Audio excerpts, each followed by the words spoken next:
Oven নেই, চিন্তার কিছুই নেই। মেজারমেন্ট কাপ নেই, কোনো সমস্যা নেই। আজকে সহজভাবে আপনাদের সাথে চায়ের কাপ দিয়ে মেপে শুধুমাত্র ২ টা ডিম দিয়ে চুলায় নরমাল বা অ্যালুমিনিয়ামের হাঁড়িতে lemon soft cake, pound cake তাও আবার নো ফেল সহজভাবে শেয়ার করছি। আসসালামু আলাইকুম বন্ধুরা। বেকিংয়ের শুরুতে ঠিক এইভাবে চায়ের কাপ দিয়ে মেপে নরমাল সিলভারের হাঁড়িতে মাটির চুলাই পর্যন্ত এইভাবে আমরা কেক তৈরি করছি। আজকে সেই বেসিক রেসিপিটা নিয়ে আপনাদের মাঝে হাজির হয়েছি। আর ৪ কাপটা আপনাদের সাথে শেয়ার করলাম। বেকিং পাউডার, বেকিং সোডা ছাড়া সব কিছু এই ৪ কাপ দিয়ে মেপে দেবো। এবার একটি মিক্সিং বোল নিলাম। এর মধ্যে আগে থেকে রুম টেম্পারেচারে থাকা ২টি ডিম আমি ভেঙে নিয়েছি। গ্রামের মাপে যদি বলি, ডিমের ওজন ২২৫ থেকে ৩০ গ্রামের মতো ছিল। সাথে সেম কাপ দিয়ে দিলাম ১ কাপ পরিমাণ চিনি। মিষ্টির পরিমাণটা বাড়িয়ে কমিয়ে নিতে পারেন। আর স্বাদের ব্যালেন্সের জন্য, মিষ্টির ব্যালেন্সের জন্য ১ চিমটি দিয়ে দিলাম লবণ দিয়ে এইবার আলতোভাবে একটু বিট করে নিচ্ছি।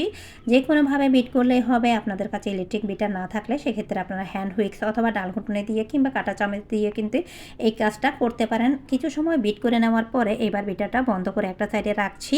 স্প্যাচুলার সাহায্যে চারপাশ থেকে ছড়িয়ে ছিটিয়ে থাকা চিনি আর নিচের চিনিগুলো একটু ভালোভাবে উঠিয়ে নিচ্ছি যাতে করে দলা পেকে না থাকে।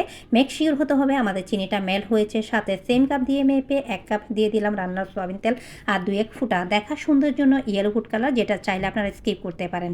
মোটামুটি এই 70% পর্যন্ত বিট হয়ে গেলে এবার বিটার বন্ধ করে সেই মিক্সিং বোলের উপর ছাকনা দিয়ে ঠিক সেম কাপ দিয়ে আলতোভাবে মেপে নিতে হবে। চেপে চেপে ময়দা নিলে কেকের ওয়েট বেশি হয়ে যাবে, কেকটা ফুলবে না। এরপরে ২ কাপ ময়দা, ১ টিস্পুন পরিমাণ বেকিং পাউডার আর সেই চামচের ৪ ভাগের ১ ভাগ বেকিং সোডা, আপনারা চা চামচ দিয়েও কিন্তু সেম কাজ করতে পারেন।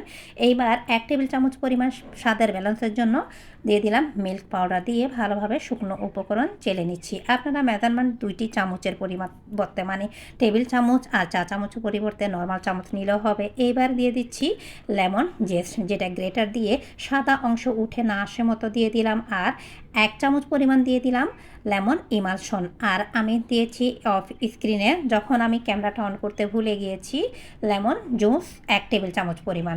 সাথে সেম সেই চায়ের কাপ দিয়ে মেপে ৪ ভাগের ১ ভাগ লিকুইড তরল দুধ দিয়ে একটু বিট করে নিলাম। এবার ভালোভাবে মিশিয়ে নিলাম।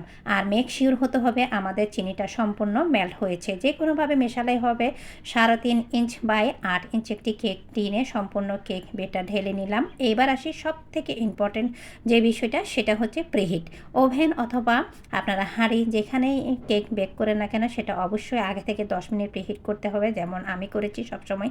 আমি আমার অর্ডারের কেকগুলি এই হাঁড়িতে চুলায় এইভাবে বানাই। এর মধ্যে আমি ঢাকনা সরিয়ে একটি নর্মাল কাগজ দিয়ে স্ট্যান্ডটা বসিয়ে দিলে তারপর দিয়ে দিলাম কেক টিন। এবার ঢাকা দিয়ে চুলার জালটা কমিয়ে ৩০ থেকে ৩৫ মিনিট পর্যন্ত বেক করেছি। আর এরই মধ্যে মাশাআল্লাহ আমাদের কেকটা পারফেক্টভাবে হয়ে গিয়েছে।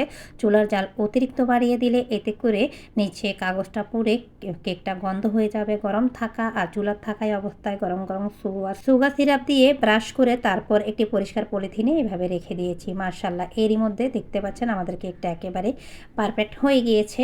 এবার আমি ঠান্ডা করে স্লাইস করে আপনাদের সাথে শেয়ার করছি। আলহামদুলিল্লাহ ওভেন ছাড়া, মেজারমেন্ট কাপ ছাড়া সহজভাবে আপনাদের সাথে শেয়ার করলাম সফট লেমন কেক। একেবারে ময়েস্ট আর সফট। বাসায় একবার হলে বানিয়ে দেখবেন নো ফেল এই লেমন পাউন্ড কেক।